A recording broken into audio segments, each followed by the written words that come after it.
eu sou o Ricardo Peixe e vou estar a facilitar este webinar que se chama A Arte de Ser um Professor Extraordinário, porque também sou autor do livro com o mesmo nome, A Arte de Ser um Professor Extraordinário. Além de autor desse livro, sou também docente universitário no IPAM Porto e na minha atividade nas empresas sou coach, sou speaker, sou trainer, ou seja, tenho aqui uma série de funções diferentes. Ao longo desta mais ou menos 60 minutos que vai durar aqui este nosso webinar, eu vou prometer ser conciso no tempo, apesar destes temas me apaixonarem muito e, portanto, eu falava aqui vários dias seguidos sobre estes temas, mas vou procurar ser conciso para que nestes 60 minutos consigamos cumprir os dois objetivos que eu tenho, basicamente, para este webinar. O primeiro é que isto seja divertido. Eu não vos consigo ver desse lado do computador, mas imagino que toda a gente goste de se divertir, independentemente da idade, dos anos de profissão, do tipo de disciplina que faz. Se alguém não gostar de se divertir, deve haver aí alguns no vosso ecrã um botão de desligar, carreguem lá nesse, porque não queremos pessoas aqui que queiram estar aborrecidas, queremos pessoas que, de facto, apesar disto não ser ao vivo, termos aqui uma interação. Vou-vos pedir, às vezes, para escreverem algumas coisas no chat, para partilharem as vossas opiniões, e eu não posso responder, porque estou deste lado, não estou ao teclado, mas com certeza vou depois ver com muito carinho os vossos comentários e as vossas interações. Por outro lado, além deste objetivo, eu tenho outro, que é que isto tenha, de facto, aprendizagem. Ou seja, que no final destes 60 minutos, independentemente do ponto onde vocês estão enquanto docentes, enquanto professores, enquanto educadores, que saiam daqui destes 60 minutos mais ricos, que saiam com uma ferramenta ou duas ou um conceito que seja muito prático, que possam já amanhã, já na quinta-feira, aplicar e fazer com que isto de facto modifique os vossos resultados nas interações que vocês têm com outros colegas, com diretores, com pais e principalmente com alunos. E eu gosto muito deste tema por um motivo muito egoísta. É que eu tenho 4 filhos. Tenho a Sofia com 15 anos, a Dani com 9, o Miguel com 8 e a Mafalda com 2 e uns trocos. E, portanto, eu estou muito grato por vos ter aí desse lado, porque estas centenas, milhares de pessoas que estão, milhões de pessoas até se calhar, que estão aí a ver em direto, são para mim muito importantes, porque vão ser professores dos meus filhos. Não sei se vocês em particular serão professores dos meus filhos, mas eventualmente eles vão ter professores como todos nós tivemos. E a mim interessa muito professores que fizeram a escolha que vocês hoje, no dia 11 de janeiro, às 5 da tarde, decidiram fazer. Que é uma escolha que não é a mais normal entre os professores, porque vocês podiam estar a fazer qualquer coisa hoje à tarde e decidiram estar em frente a um computador a ouvir um tipo esquisito de óculos a falar sobre ser um professor extraordinário.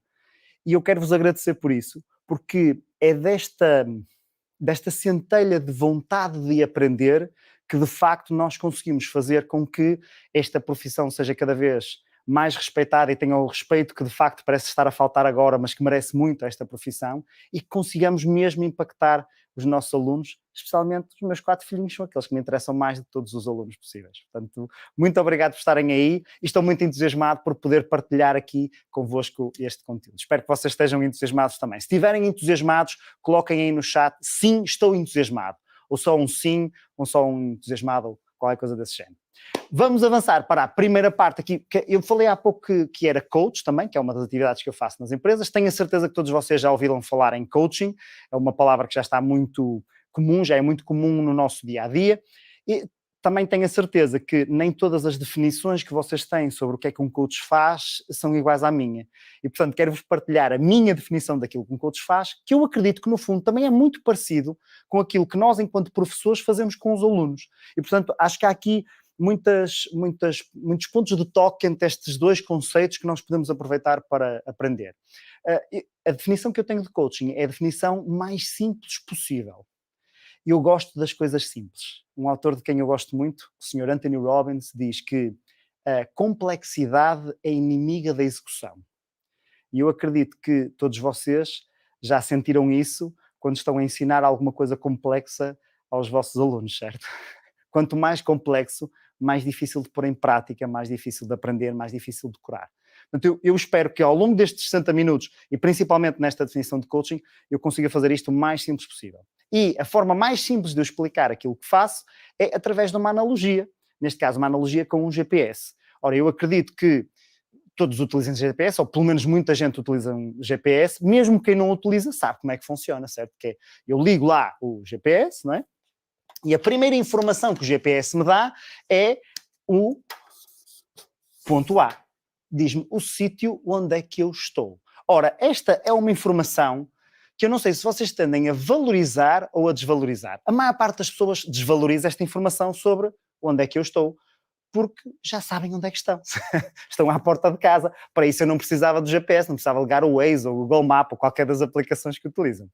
Esta informação é, como todos sabemos, muito importante. Se vocês hoje, quando terminarem o webinar, decidirem ir jantar à casa de um amigo, se a caminho de casa do vosso amigo se perderem, ligam para o vosso amigo e dizem: Zé, estou perdido, como é que se vai para a tua casa? Qual é a primeira pergunta que o Zé vos faz? Onde é que estás? Não é? Certo? A primeira pergunta é: qual é o teu ponto A? Se vocês não souberem dizer onde é que estão, o Zé, por muito boa vontade e por muita, que ele vos queira, por muita vontade que ele tenha para vos ajudar e que queira que vocês vão lá em casa, se vocês não souberem dizer onde é que estão, ele não vos sabe dizer o caminho.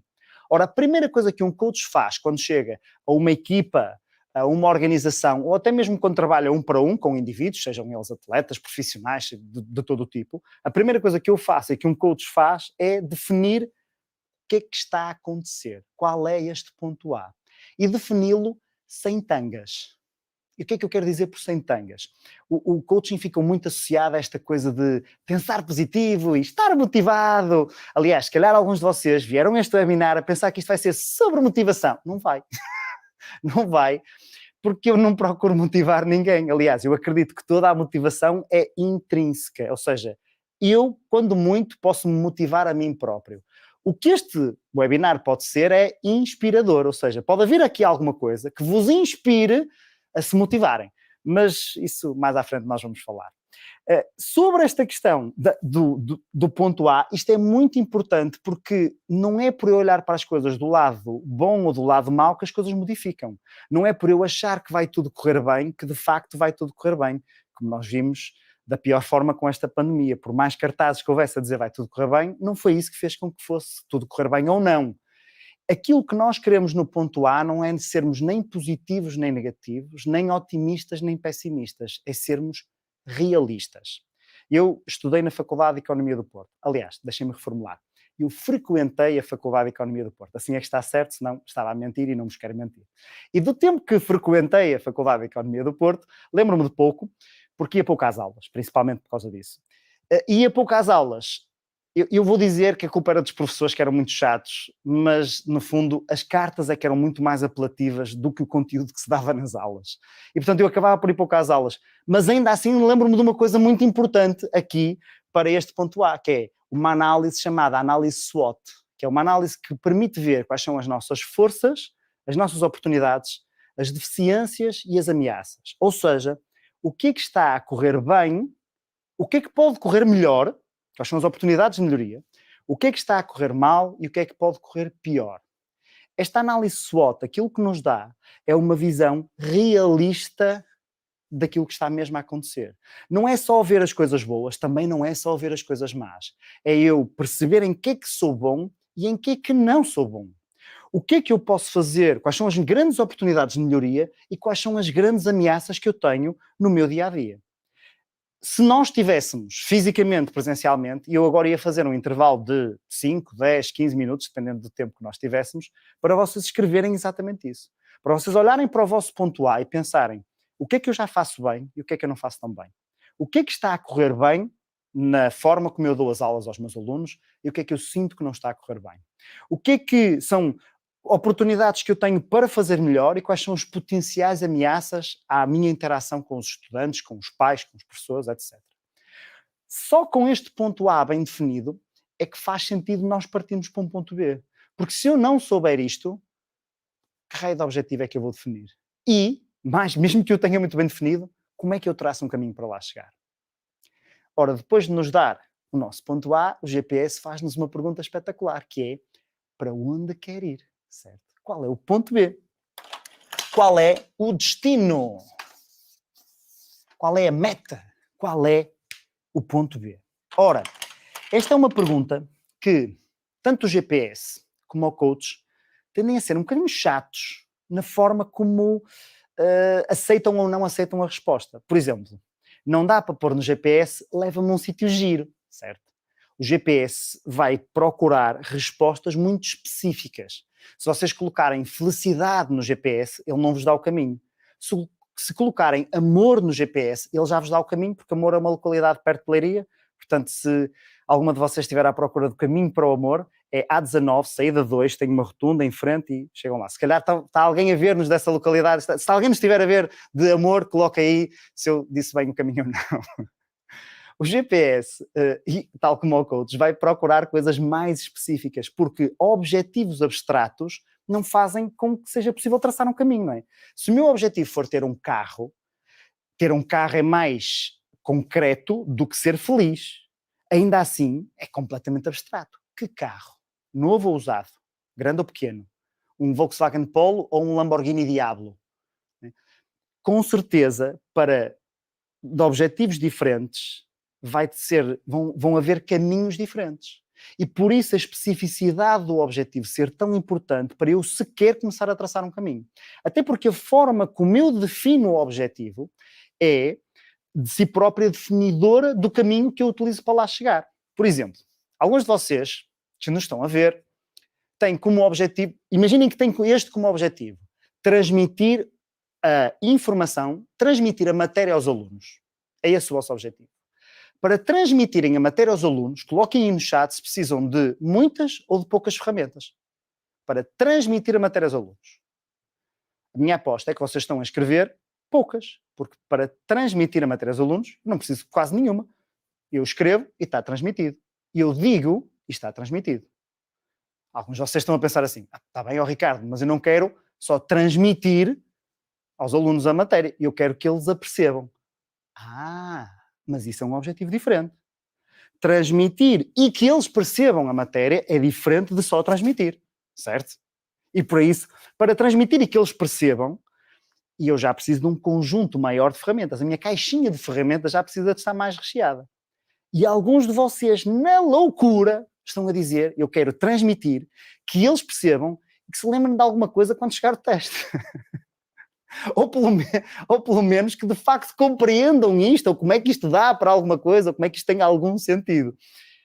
Certo? Para esse objetivo, que é diferente de transmitir ou de transmitir e perceber, eu se calhar preciso de uma mala de ferramentas bem grande, porque todos os meus alunos são diferentes, porque todos os contextos são diferentes, porque os tipos de matérias são diferentes. E, portanto, a forma como eu defino o objetivo já de si é definidora do caminho que eu lá vou chegar. Quando eu estou a falar com um pai, qual é o meu objetivo? Será que eu defino um ponto B para esta conversa com este pai que vou ter? Será que eu defino um ponto B para a conversa com este aluno? Quantas vezes é que falaram com alunos, pais, colegas, diretores, sem terem um ponto B bem claro na nossa cabeça? Ora, se eu não definir às vezes há uma frase que entrou aqui no senso comum e que está errada, que é, se definis os teus objetivos, vais lá chegar. Isso é tanga, claro que não é? Senão bastava escrever o objetivo e ele magicamente aparecia aí à frente. Se isso fosse verdade, eu já tinha um Ferrari. Até tinha vários, não é? Que eu escrevi, desde os 8 anos que eu recorto dos Ferraris da revista Turbo e colo na minha capa da escola. Portanto, já tinha muitos, é só definir. Claro que nós sabemos que definir não faz com que eu lá chegue. O contrário é que é verdade. Não definir o objetivo é que faz com que eu só lá chegue por acaso. Porque se eu não definir o ponto B, que raio é que eu vou saber que se cheguei? Como é que raio é que eu vou tomar um caminho para lá chegar se nem sequer tenho bem definido aquilo que eu quero? E por isso é que às vezes o coach é tão chato nesta coisa de definirmos objetivos micro, para esta conversa qual é o objetivo, para este webinar qual é o objetivo, mas definimos às vezes objetivos macros, que é para o final do ano, para este aluno, para esta cadeira, para esta disciplina, quais são mesmo os objetivos. E às vezes é mesmo importante sabermos bem como é que definimos isto para que os caminhos comecem a aparecer. E obviamente o GPS, não é? Depois de ter o ponto A e o ponto B, dá-nos um caminho. Aliás, o GPS dá uma panóplia de caminhos diferentes, certo? Não existe só um caminho para ir do ponto A ao ponto B. Todos vocês têm manuais escolares para as vossas disciplinas, obviamente da Porto Editora, certo? E Se não tem, está errado. Mas nos manuais da Porta Editora tem provavelmente lá um caminho que vos diz, olha, para ensinarem esta disciplina, tem estes exercícios, tem estes temas, tem estas temáticas, tem estes modelos. E vocês podem utilizar esses caminhos ou 1 milhão de outros caminhos que existem para unirem o tal ponto A, o tal ponto B, certo? Não há só um caminho. Agora, claro que há caminhos mais fáceis e caminhos mais difíceis, há caminhos mais longos e caminhos mais curtos, há caminhos mais caros e caminhos mais baratos. Todos os caminhos, independentemente de qual o caminho que eu escolher, o que é que eu tenho a certeza absoluta que vou apanhar a meio? Seja qual for o caminho que eu escolher, o que é que eu tenho a certeza? Quando estou no ponto A, caminho do ponto B, seja qual for o caminho, eu tenho a certeza que vou apanhar uma coisa a meio. Coloquem aí no chat qual é a vossa ideia. Estou no ponto A, o caminho do ponto B, o que é que eu tenho a certeza que vou apanhar a meio? Se algum de vocês respondeu problemas, obstáculos, dificuldades, crises, telemóveis ligados, pais chatos, miúdos mal comportados, todos nós temos a certeza que, independentemente do caminho que eu escolha, eu vou apanhar obstáculos a meio, certo? Minha mãe costumava me dizer, às vezes ainda me diz que ela ainda é viva, portanto, agora apareceu, assim, não, ela ainda é viva, portanto, às vezes ainda me diz, não diz tantas vezes, diz assim, Ricardo, um dia que não tenhas mesmo nenhum problema, olha em volta, porque provavelmente estás deitado numa caixa de pinho, almofadada, e eu não faço ideia porque raio que é almofadada. Um dia alguém me vai explicar porque é que aquilo é almofadado, para mim não faz sentido, mas é capaz de fazer. Isto não está a tirar a terra em cima. Portanto, esse é o único momento em que não vamos ter problemas. Diz ela, porque como ela ainda não passou por aí, também não sabe se calhar aí há algum problema que nós ainda não sabemos, que eu pelo menos ainda não passei, portanto não sei, não posso garantir que mesmo aí não há problemas. Sem ser isso, eu tenho a certeza que há muitos problemas. Ora, o ser humano tem 3 formas básicas de lidar com obstáculos. Eu, mesmo sem vos estar a ver, acredito que todas as pessoas que estão desse lado sejam seres humanos. Eu tenho a certeza que sou, que fui fazer análise há pouco tempo e deu positivo. Negativo para Covid, positivo para ser humano. E eu sei que os seres humanos têm 3 formas base de lidar com obstáculos. Eu vou-vos descrever estas 3 formas. Nenhuma delas é mais importante do que as outras, ou melhor do que... Quer dizer, há uma que é melhor do que as outras, mas nenhuma delas é mais importante e eu vou descrevê-las pela ordem que me apetecer. Portanto, eu estou no ponto A, vou a caminho do ponto B, bato num obstáculo e digo, isto é chato. Isto é difícil, isto é complexo, isto é... E olho para o ponto B, não é? E digo assim, o ponto B não é assim grande coisa, não é muito motivador, não é muito aliciante. Quando eu tenho um obstáculo muito grande e um ponto B muito pequenino, o que é que eu faço? Desisto, certo? Quando o obstáculo é muito grande e o ponto B é muito pequenino, a malta desiste, volta para o ponto A. Desistir não é bom nem é mau. É apenas uma opção. Eu sei que vocês já sabiam isto, não é? Desistir não é bom nem é mau, é apenas uma opção. Todos vocês conhecem pessoas que se calhar deviam ter desistido de alguma coisa. Deviam ter desistido, sabe, de um curso, de uma carreira, de uma relação amorosa. Desistir não é bom nem é mau, é apenas uma opção. Claro que se for a única opção que eu tomo, se sempre que eu estou a caminho do ponto B, bato no obstáculo, se sempre que eu bater no obstáculo desistir, até onde é que eu chego? A lado nenhum, não é? Se for esta a única opção que eu faça. Se eu nunca tomar esta opção, às vezes estão-me a meter em muitos problemas também. Segunda forma do ser humano lidar com obstáculos. Estou no ponto A, a caminho do ponto B, bato no obstáculo e digo, já sei. Vou trocar o ponto B de sítio e assim já não tenho que lidar com o obstáculo, certo? De gênio. Né? Os meus alunos no IPAM fazem muitas vezes esta estratégia, que é, o objetivo deles é tirar 20, batem no obstáculo e dizem 18. Né? Depois continuam a andar e batem noutro obstáculo e dizem 16, 16, 14, 12, 9,5 para ir ao oral. Normalmente é assim. Normalmente é assim que chega. Agora já não há oral, quer dizer, pelo menos lá no IPAM não há oral. Mas quando eu estava na Faculdade de Economia, normalmente terminava com 9,5 para ir ao oral, o objetivo. Que é, esta estratégia chama-se tecnicamente fugir com o rabo à seringa, não é? Que é a estratégia onde eu procuro uma forma de não ter que lidar com aquilo que eu sei que tenho que lidar. De uma forma de não ter que enfrentar aquilo que no fundo eu sei que tenho que enfrentar. Que que era para isto até, que eu me levantei e foi para enfrentar isto. E por isso, esta é aquela que das três é a mais frustrante, porque eu nem estou no ponto A, também não estou no ponto B, também não estou a lidar com nada, estou como o tolo no meio da ponte, e de todas é mais cansativa, porque todos os dias eu tenho que andar a tentar fugir dos pingos da chuva. Ora, há uma terceira forma de lidar com os obstáculos, que é aquela que vocês estão a pensar aí, deve ser a boa, não é? Porque estas duas primeiras não parecem grande coisa. E esta é a boa, não é? Eu estou no ponto A, vou a caminho do ponto B, bato no obstáculo e digo, vou passar por cima, vou passar por baixo, vou resolver isto, vou fazer alguma coisa para superar este obstáculo. Sabendo eu que quando resolver este problema, o que é que eu vou apanhar a seguir? Outro problema. Outro problema.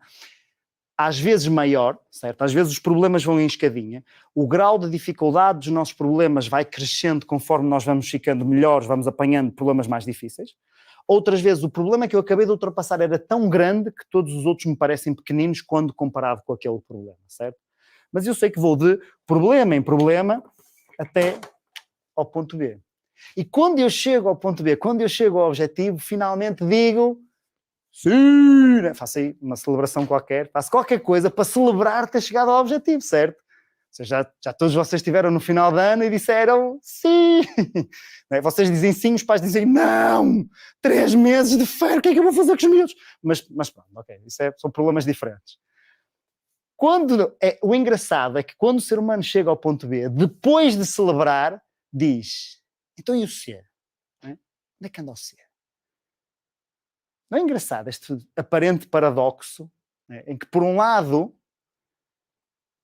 há muitas pessoas a queixarem-se dos problemas do dia-a-dia. Vocês não, vocês são espetaculares, aliás, só por isso, já por estarem aqui, nota-se que são pessoas diferentes, mas outros professores, amigos vossos, passam o dia a queixar-se dos problemas que têm, dos alunos chatos, das coisas chatas, das coisas, isto não funciona. No dia em que têm nenhum problema, no dia em que não há surpresas, não há problemas, não há aprendizagem, não há desafios, dizem que seca. Eu agora ia fazer outra coisa e para uma coisa mais aliciante, isto já não puxa, já não desperta, já não tem piada. Parece que já não tem piada. Claro que é sempre bom termos umas férias dos problemas. Mas quando não temos mesmo nenhum, a coisa não corre bem. Aliás, eu vou dizer que o maior motivo, as coisas que nós mais nos lembramos, não são sequer das nossas maiores conquistas, mas sim dos nossos maiores problemas. Aquilo que mais nos fica depois de uma jornada, depois de uma vida de trabalho, depois de uma carreira, depois de um ano letivo, não foram as nossas maiores conquistas, aquelas coisas grandes que nós conquistamos, mas sim os nossos maiores problemas. E vou-vos fazer uma pergunta, à qual vou pedir que vocês respondam no chat, e vão ter que teclar rápido, respondam no chat a primeira coisa que vos vier à cabeça. E eu não vou ver, mas vou adivinhar qual é a vossa resposta. Isto parece magia, mas não. É mentalismo, que é uma coisa diferente. Então, estão todos prontos? A pergunta é a seguinte. Qual é a batalha de Portugal que vocês mais se recordam? É a batalha de... Teclem aí.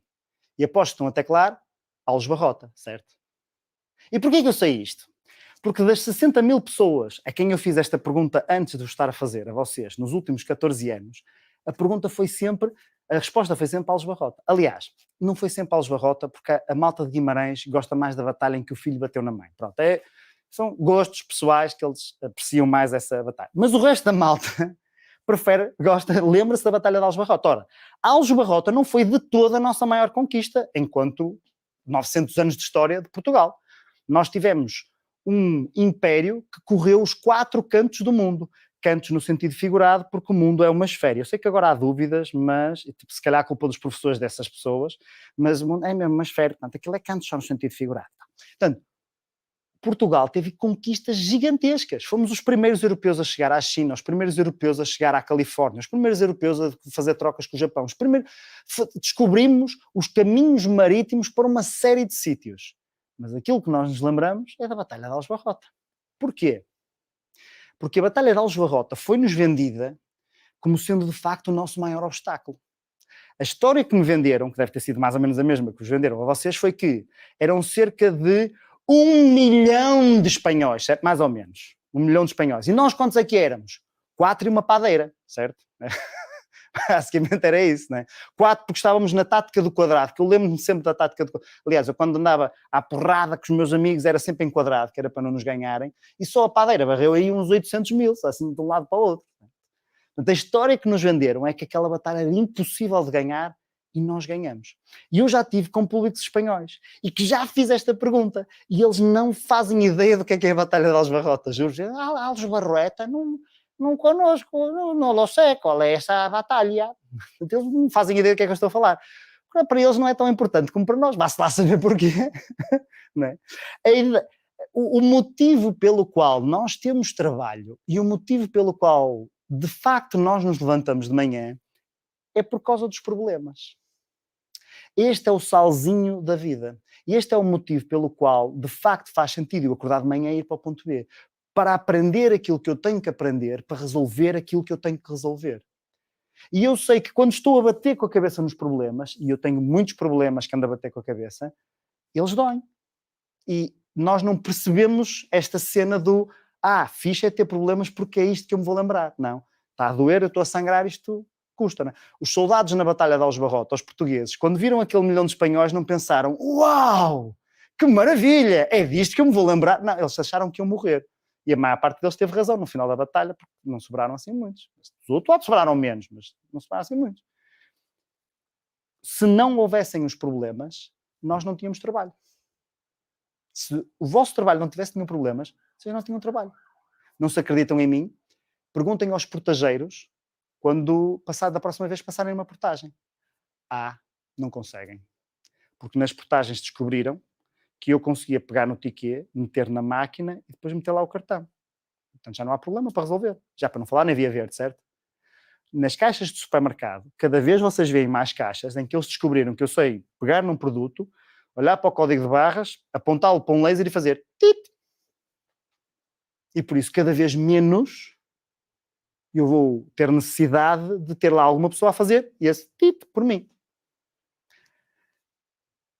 Obviamente nós não gostamos dos problemas, mas sabemos que se calhar aqueles alunos que vocês mais se recordam ao longo da vossa carreira enquanto docentes foram aqueles que vocês, que eram ali aqueles torcidos que ninguém conseguia chegar e vocês conseguiram chegar. Aqueles que parecia que ninguém conseguia dar a volta e vocês conseguiam inspirá-los. Os professores que a nós mais nos inspiraram provavelmente foram aqueles professores que olharam para nós e tiveram uma forma diferente de chegar até nós do que aqueles que tinham todos os outros. São dos nossos maiores obstáculos que nós mais nos lembramos. E por isso é que eu fico muito entusiasmado quando falo destas ferramentas, porque no fundo aquilo que um coach faz e aquilo que um professor faz são coisas muito parecidas. Um coach ajuda os seus clientes a definirem melhor o seu ponto A. Muitas vezes este é o trabalho do professor, é ajudar o aluno a perceber em que ponto é que está relativamente a esta matéria, qual é o ponto A, de onde é que nós estamos a começar. O coach ajuda a definir o ponto B. Muitas vezes o trabalho do professor é, com cada um dos alunos, ajudá-lo a definir um ponto B que seja interessante para eles, porque não vão todos tirar 20. Também esperemos que não vão todos tirar nega. Mas entre uns e outros, ajudá-los a definir qual é mesmo o ponto B, o que é que eu posso aprender, como é que eu faço isso. E depois ajudar nesta navegação dos diferentes caminhos que existem, ultrapassando os diferentes obstáculos. Muito do trabalho do professor, acredito eu, que também é esse. E por isso há muito que nós conseguimos transferir de uma ferramenta para outra. Porque, obviamente, aqueles profissionais com mais sucesso são aqueles que conseguem fazer isto melhor com mais pessoas. Portanto, aqueles professores que nós nos lembramos, provavelmente eram aqueles professores que faziam isto connosco e se calhar com muito mais pessoas conseguiram fazer isto. Faz sentido até agora? Se faz sentido, coloquem aí no chat. Sim, faz, qualquer coisa desse género. E vamos trabalhar nas nossas ferramentas a partir daqui. Isto foi só a introdução. Porque lá no anúncio deste webinar estavam lá 3 pontinhos. E um desses 3 pontinhos era a ferramenta que verdadeiramente interessa, não é? Assim, uma frase bastante grande para falar sobre uma ferramenta. Ora, para eu ser um professor que faz muito bem isto, provavelmente eu precisarei de muitas ferramentas. Eu, quando estou ao vivo com professores a fazer a trabalhar este tipo de conteúdo, muitas vezes pergunto-lhes quais eram as características de um super professor. Não é? Se estivéssemos a definir o Cristiano Ronaldo dos professores. Não sei se o Cristiano ainda é super ou já não sei. Pronto. Se nós estivéssemos a definir o professor mais espetacular dos professores, ele provavelmente tinha uma série de características. Quais são as características que ele tinha? E as pessoas começam a dizer muitas características ligadas com técnica. Domina o conteúdo, domina a matéria, é muito conhecedor, tem vontade sempre de aprender mais, etc, etc, etc. E depois temos outras características mais chamadas soft skills, ou critical skills, ou human skills, não é? Consegue ligar-se com os alunos, consegue trabalhar com eles, consegue explicar de uma forma diferente. Todas as características são importantes e em diferentes áreas vamos necessitar de características diferentes, obviamente. Para diferentes faixas etárias, eu acredito que sejam aqui, se calhar, professores do secundário, professores do primeiro ciclo, professores do segundo, do terceiro, etc. E, portanto, para diferentes ciclos eu também preciso de diferentes ferramentas, com certeza. Há uma ferramenta que é comum a todos os ciclos. E há uma ferramenta que é comum a todas as disciplinas. E há uma ferramenta que é comum, que é a mesma, essa uma é a mesma, que é comum a eu estar a dar aulas por Zoom ou estar a dar aulas presenciais. Eu estar a fazer, a mostrar um vídeo ou a estar fisicamente um para um com o aluno ou um para muitos. E essa ferramenta é a comunicação.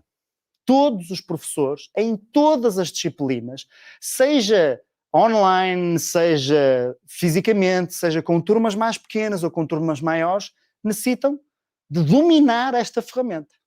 Aliás, eu vou arriscar dizer que aqueles professores que mais nos entusiasmaram quando nós éramos alunos, e todos nós, de certeza que todos vocês tiveram professores maus, certo? Toda a gente teve professores maus quando estava nos diferentes anos de escolaridade. Também todos, de certeza, tiveram professores bons, daqueles que vos tocaram, que vos inspiraram, que vos, de alguma forma, chegaram até vocês. Eu tive, esses também tive. O meu rácio é muito mais maus para pouquinhos bons, que é mais ou menos o rácio, quando eu pergunto às pessoas, é mais ou menos este rácio que eles me dizem. Muito mais professores que, alguns deles que claramente não era aquela profissão que eles queriam ter, mas foram para ali e agora sou professor e, portanto, tenho que fazer isto. E isso nota-se quando eles estão a falar com os alunos. Mas muitos, de facto, também, muitos professores que faziam alguma coisa bem. E aquilo que a maior parte deles fazia bem é isto. Eles comunicavam bem. Porque não há uma disciplina que seja a disciplina por excelência dos professores bons. Houve malta que disse assim, o professor de matemática, outros eram o professor de história, o de física, o de química, da primária. Não é? Independentemente da matéria, aquilo que une esses professores é de facto serem excelentes comunicadores. Aliás, um dos excelentes comunicadores, eu lembro-me de ser mais criança do que sou agora, que ainda não sou muito adulto, mas mais criança um bocadinho, e estar a ver, na altura só havia 4 canais, não sei se lembram dessa altura em que só havia 4 canais. O comando não era MEL, era EL que me tinha que levantar e ir lá trocar os canais, não havia como... ainda bem que só havia 4, senão nunca mais me sentava, mas eu lembro-me de estar a ver televisão, ir lá trocar os canais, clicar no canal da RTP2 e ficar parado durante um bocado, quase que hipnotizado, a ver o José Hermano Saraiva a falar de uma coisa que me interessava nada, não é? Porque, não, eu gosto de história, mas ele estava a dizer, foi exatamente aqui, que é 1735, isto não me interessa. Só que a forma dele falar, apesar de haver pessoas que diziam que o conteúdo nem sempre era 100% acertado, mas a forma de comunicar, de facto, captava as audiências e ficávamos ali um bocado embevecidos, um bocado hipnotizados a ver aquilo, até me lembra, até o meu cérebro me dizer, muda de canal, vai trocar. E, portanto, é deste tipo de comunicadores que os nossos alunos precisam. E cada vez os nossos alunos precisam mais deste tipo de comunicadores. Porque quando eu comecei a estudar, nasci em 1980, e, portanto, quando eu comecei a minha escolaridade em 1986, havia uma coisa que hoje não existe, que era, quando o professor dizia calou, toda a gente calava. Certo? Havia a autoridade, havia eu não vou dizer respeito, também havia respeito, claro, mas havia muito medo. Eu tinha medo de levar umas reguadas, tinha medo de que é que me iam dizer à minha mãe se eu não fizesse aquilo. E, portanto, havia um sistema no modelo de ensino em que, quando o professor dizia salta, quando muitas pessoas perguntavam quão alto, mas ninguém discutia que era para saltar. Hoje em dia, bem ou mal, para melhor ou para pior, não é assim que funciona, certo? Se vocês disserem salta, metade da turma não ouviu que era para saltar. A outra metade pergunta, porquê? Vou saltar agora. As condições mudaram. E, portanto, enquanto que se calhar há 30 anos não era necessário ser bom comunicador, mas ainda assim era ótimo se fôssemos, hoje em dia, se eu não for bom comunicador, vou ter muitos problemas e muitos obstáculos para suprir, para superar. E por isso é que eu acho que esta ferramenta é tão importante enquanto forma de conseguirmos de facto aquilo que verdadeiramente interessa, aquilo que é mesmo importante no final do dia. Ora, eu podia-vos falar de muitas coisas sobre comunicação, infelizmente não temos tempo, que isto é só 60 minutos, não é? Portanto, vou-vos passar quais são os 4 princípios dos comunicadores extraordinários. E estes 4 princípios vêm da PNL, não é o Plano Nacional de Leitura, é a Programação Neurolinguística. E, basicamente, estes 4 princípios foram desenvolvidos pelos criadores da programação neurolinguística, que eu não vou falar aqui muito, mas está no livro, que podem encontrar numa UC perto de vocês, de certeza. Se forem a UC.pt em terem arte, professor extraordinário, deve estar lá numa promoção de, não sei qual, compra um, leva dois, qualquer coisa assim, não sei. Mas de certeza que vão encontrar lá, e lá eu falo um bocadinho mais sobre programação neurolinguística. Além disso, há livros mesmo sobre programação neurolinguística que podem saber. Aqui, basicamente, eu vou-vos passar estes princípios desta disciplina, que tem este nome, Programação Neurolinguística, por 3 motivos. Primeiro, é porque os criadores desta disciplina estudaram comunicadores de excelência, comunicadores extraordinários, que na cabeça deles eram extraordinários. E perceberam que estes tinham basicamente 2 níveis de comunicação. Um era a comunicação para dentro. O que é que eu estou a dizer a mim próprio? E daí o neuro, aqui no meio deste nome. A outra era a comunicação para fora, que é como é que eu falo com as outras pessoas. E daí o linguística. E eles acreditavam, e aquilo que viram acontecer foi que sempre que estas pessoas falavam, aliás, sempre que alguém fala, sempre que nós ouvimos alguma coisa, estamos a programar-nos. Sempre que eu digo alguma coisa a mim próprio, estou a programar-me. Para bem, para mal, para melhor, para pior, estou a ficar mais entusiasmado, menos entusiasmado, estou-me a programar para o sucesso ou para o fracasso, mas estou sempre a programar-me e a programar outros. E daí o nome programação. Ora, há muitas vertentes desta programação neurolinguística, algumas dessas vertentes são quase terapêuticas, e eu foco mais nas vertentes dessa programação neurolinguística que tratam a comunicação. E, de facto, estas pessoas definiram 3 princípios dos comunicadores extraordinários, em que depois foi somado um 4º princípio destes comunicadores extraordinários. E eu vou-vos, basicamente, falar um bocadinho destes 4 princípios na perspectiva de nos dar mais luzes e mais conceitos e mais ferramentas que nós possamos utilizar no nosso dia-a-dia. Um dos princípios é, obviamente, estas pessoas eram ótimas a definir objetivos, certo? Essa com certeza que vocês adivinhavam sem eu dizer, porque foi muito disto que nós estivemos a falar, quando estávamos a falar aqui deste processo de coaching.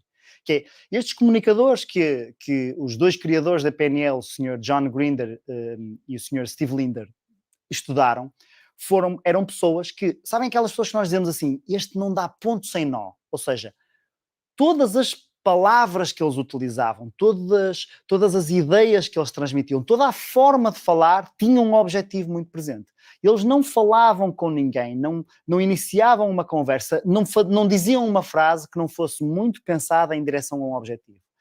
E, como já vimos, se eu não definir objetivos, de certeza que não chego lá. Ou muito, só por acaso é que lá chego. Se definir objetivos, tenho de facto hipótese de lá chegar. Um outro princípio destes comunicadores extraordinários era, obviamente, depois deles definirem muito bem objetivos, eles eram mestres a observarem as pessoas com quem estavam a comunicar, certo?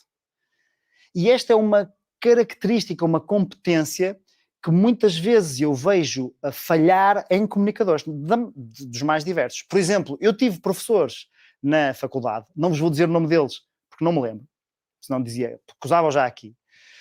Professores que a aula que eles davam, certo, entravam num anfiteatro para 300 pessoas, viravam-se de costas para o público, punham um acetato na máquina dos acetatos. Lembram-se dos acetatos? Que cena, não é?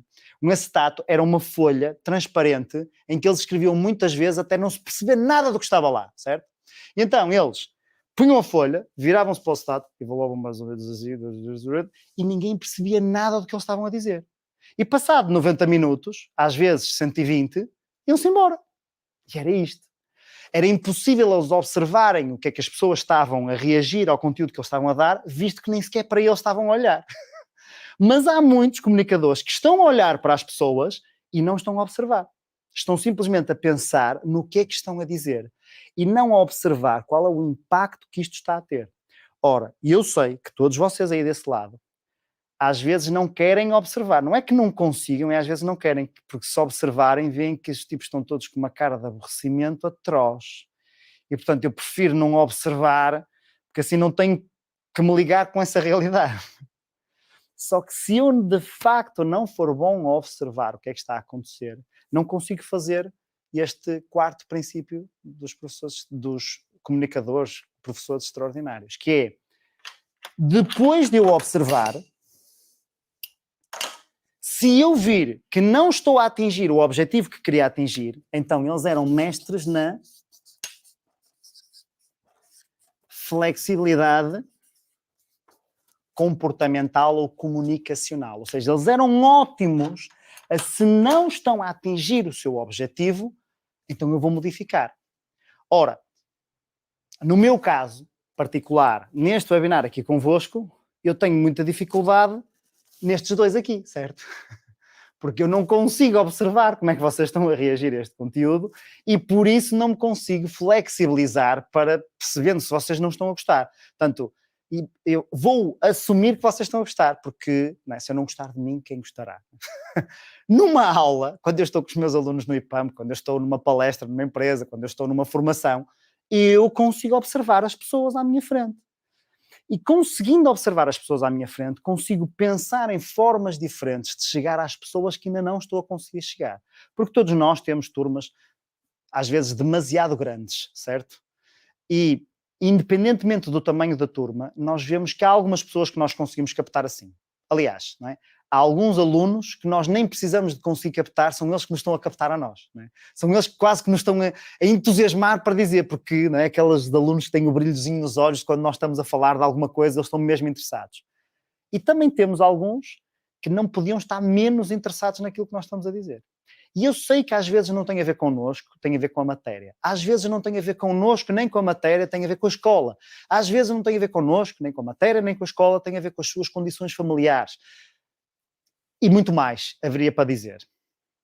Independentemente disso, haverá uma forma de eu conseguir chegar até eles. Aliás, quando nós falamos do resultado que verdadeiramente interessa, há a programação neurolinguística tem alguns princípios operadores. E um dos princípios operadores, ou seja, das linhas condutoras desta disciplina, diz que não há públicos difíceis, só há comunicadores inflexíveis. Não há públicos difíceis, só há comunicadores inflexíveis. E quando eu ouvi este princípio pela primeira vez, tive uma reação que deve ser mais ou menos a mesma que vocês estão a ter agora, que é, sim, isto faz sentido. De facto, o que este princípio diz é, se eu encontrar a forma de chegar até àquela pessoa, ou à outra pessoa, ela deixa de ser difícil porque eu consegui chegar até ela. Tenho a certeza que vocês, enquanto docentes, já tiveram conversas na sala dos professores, mais ou menos disto, não é? Que é um professor a dizer-vos, não consigo fazer nada desta turma, ou aquele aluno, comporta-se muito mal. E vocês responderam, quem? E ele, não, é espetacular, o tipo é ótimo, porque vocês conseguiram chegar até ele e o outro não. E se calhar vice-versa também, não é? Se calhar vocês a comentarem com alguém, aquele tipo dá-me cabo da cabeça, e o vosso colega a dizer assim, então o quê? O Manel, o António, o Joaquim, espetacular.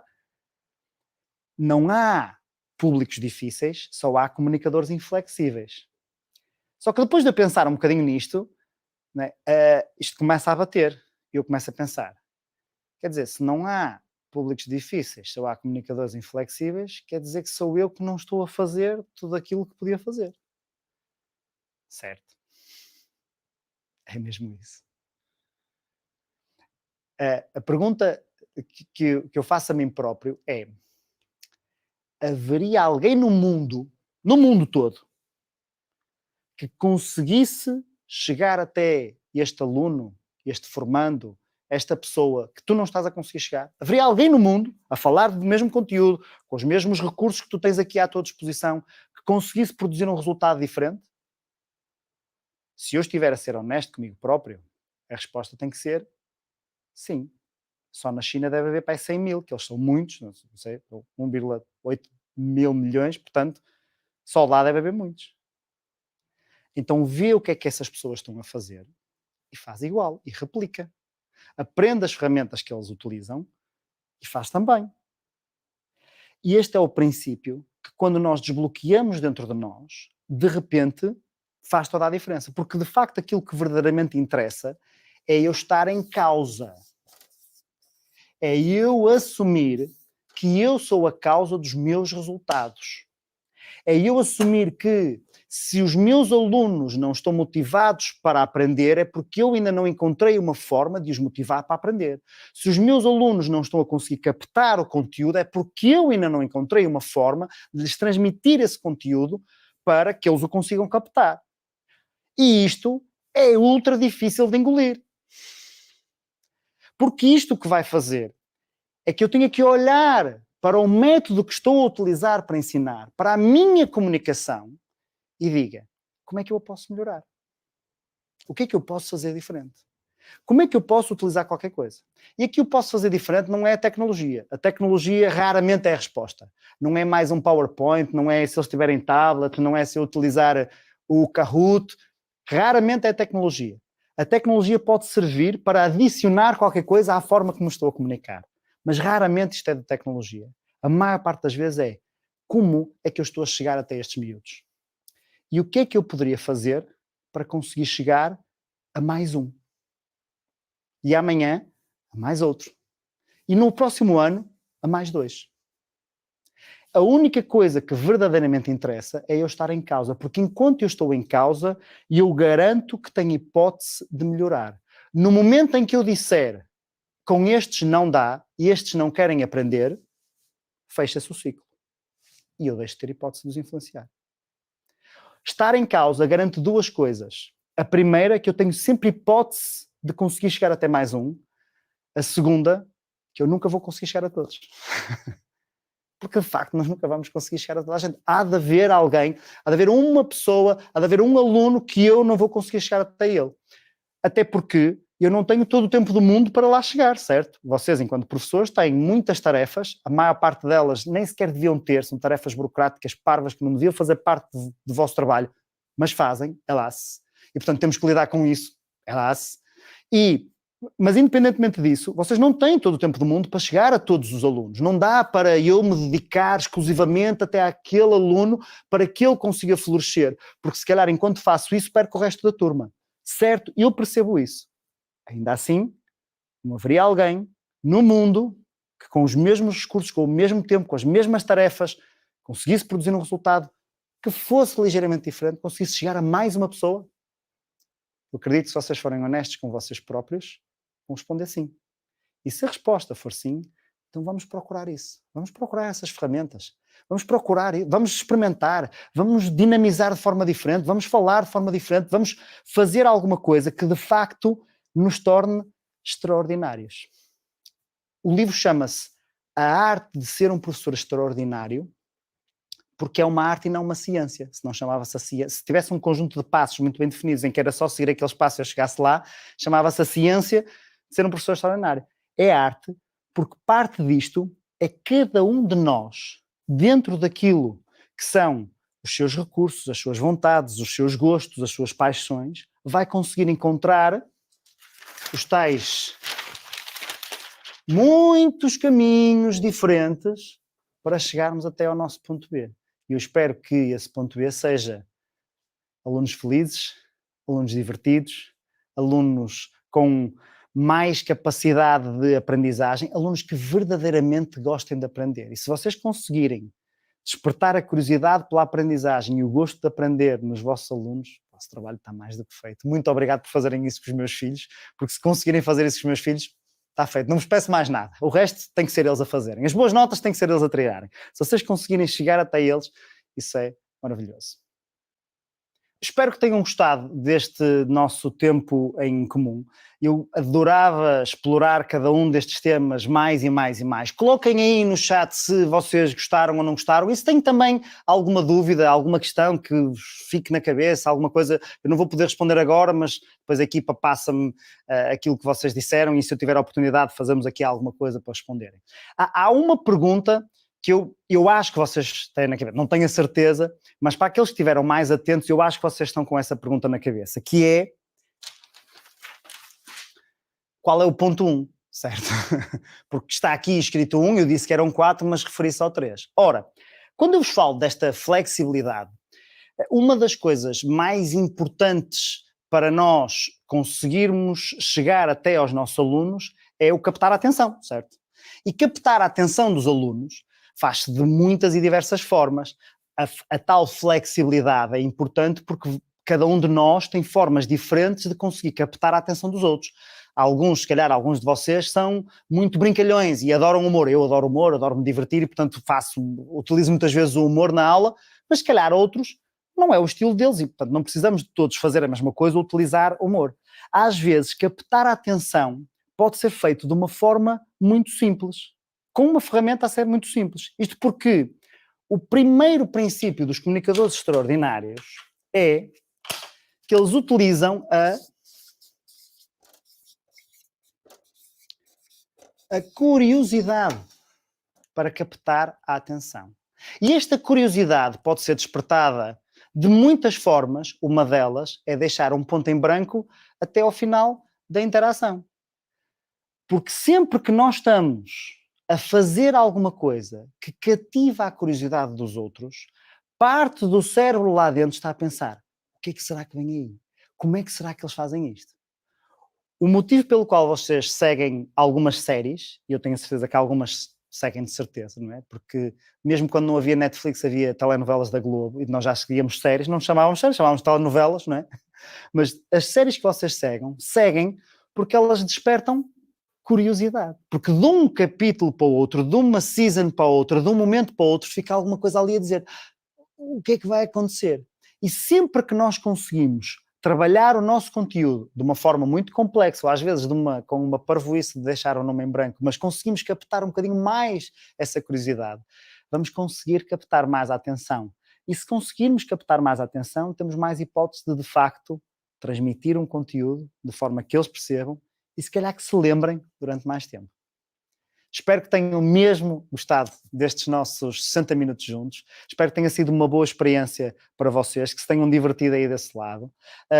Espero que também que aproveitem, eu não sei exatamente, isto vai ficar gravado, acredito eu, e portanto, se vocês, agora que estão a ver em direto, passem a alguém, passem a um colega vosso, professor, falem com outros colegas para verem isto, não só para poderem comprar o meu livro, mas, mas principalmente porque tendo a oportunidade de termos conteúdo, e vocês aqui na Porta Editora têm muito conteúdo a preço ótimo, que é zero, não é? Gratuito, e mesmo de valor, aproveitem para entusiasmar outras pessoas neste movimento de queremos ser um bocadinho melhores.